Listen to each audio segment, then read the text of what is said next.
Assalamualaikum warahmatullahi wabarakatuh. Baiklah, kami dari kelompok PKLH, nama anggota Rahmah, Susi Indrayani, dan Uswatun Hasanah. Baiklah, kami akan menjelaskan tentang sumber daya alam dan energi. Materinya daya dukung sumber daya alam, yang akan dijelaskan oleh Susi Indrayani. Kepada Susi dipersilahkan. pengertian sumber daya alam dan energi. Pengertian sumber daya alam menurut para ahli yang pertama, Surya Negara pada tahun 1977 mengatakan bahwa secara definisi sumber daya alam adalah unsur-unsur lingkungan alam baik fisik maupun hayati yang diperlukan manusia dalam memenuhi kebutuhannya guna meningkatkan kesejahteraan hidup. Yang kedua, menurut Chapman pada tahun 1969, sumber daya alam adalah hasil penilaian manusia terhadap unsur-unsur lingkungan hidup yang diperlakukannya, di mana terdapat 3 definisi sumber daya alam, yakni persediaan total, sumber daya, dan cadangan.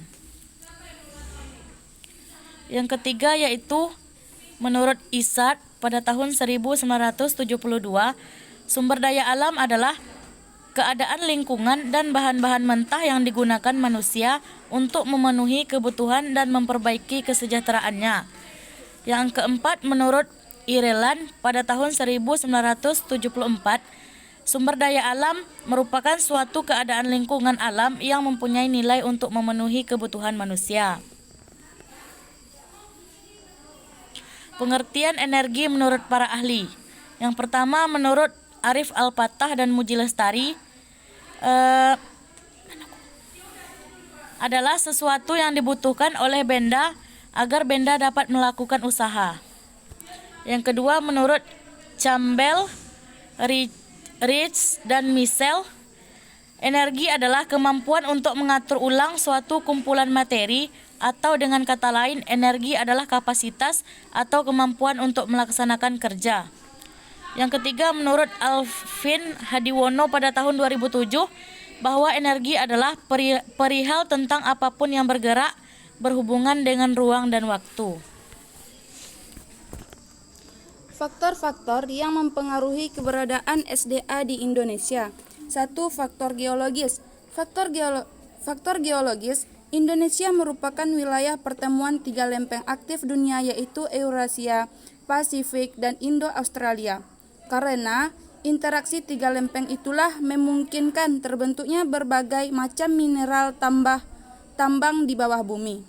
Selain itu, aktivitas vulkanis menyebabkan terbentuknya sumber daya panas geotermal di berbagai wilayah. Yang kedua, faktor iklim. Faktor iklim, Kepulauan Indonesia berada di daerah ekuator yang beriklim tropis. Iklim tropis memiliki karakteristik curah hujan yang tinggi dengan intensitas matahari yang cukup sepanjang tahun. Hal tersebut merupakan faktor penunjang pertumbuhan berbagai macam tumbuhan dan hewan di atasnya. Berbagai macam spesies tumbuhan dan hewan dari mulai terkecil hingga besar hidup di atas tanah Indonesia. Yang ketiga yaitu faktor geomorfologi. Geomorfologi ini berkaitan dengan bentuk pemukiman bumi. Variasi bentuk permukaan bumi di Indonesia mulai dari dataran rendah, bukit, pegunungan, sungai, hutan, dan lainnya, berhubungan dengan jenis sumber daya yang ada di atasnya. Misalnya di daratan rendah dapat diusahakan berbagai macam pertanian seperti sawah, kebun, atau lainnya. Di daerah pegunungan dengan udara sejuk cocok untuk bercocok tanam buah-buahan dan sayur-sayuran. Selanjutnya, daya dukung sumber daya alam. Menurut Hanat dalam KLH 2010, daya dukung lingkungan adalah sebagai kemampuan untuk mendapatkan hasil atau produk di suatu daerah dari sumber daya alam yang terbatas dengan mempertahankan jumlah dan kualitas sumber dayanya. Daya dukung sumber daya alam adalah kemampuan lingkungan alam beserta segenap usaha dan sumbernya untuk menunjang perkehidupan manusia serta makhluk lain secara berkelanjutan.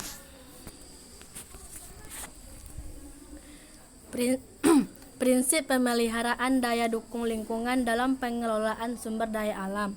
Yang pertama yaitu prinsip sikap hormat terhadap alam. Yang kedua, prinsip tanggung jawab. Yang ketiga, prinsip solidaritas kosmis. Yang keempat, prinsip kasih sayang dan kepedulian terhadap alam. Yang kelima, prinsip tidak merugikan. Yang keenam, prinsip hidup sederhana dan selaras dengan alam. Yang ketujuh, prinsip keadilan. Yang kedelapan, prinsip demokrasi. Dan yang terakhir, prinsip integrasi moral.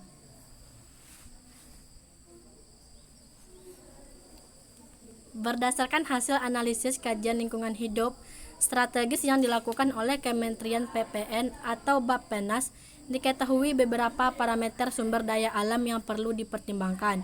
Aspek keterbatasannya dalam perencanaan pembangunan meliputi: yang pertama, hutan primer; yang kedua, hutan di atas lahan gambut; yang ketiga, habitat spesies langka; yang keempat, kawasan rawan bencana; yang kelima, ketersediaan air; yang keenam, gas rumah kaca.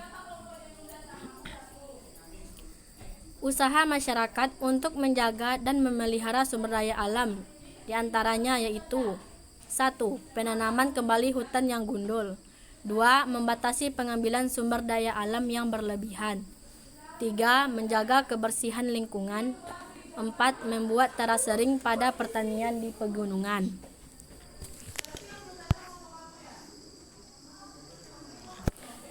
Baiklah, itulah hasil penjelasan diskusi kami. Lebih dan kurang kami mohon diberi izin dan diberi maaf. Assalamualaikum warahmatullahi wabarakatuh.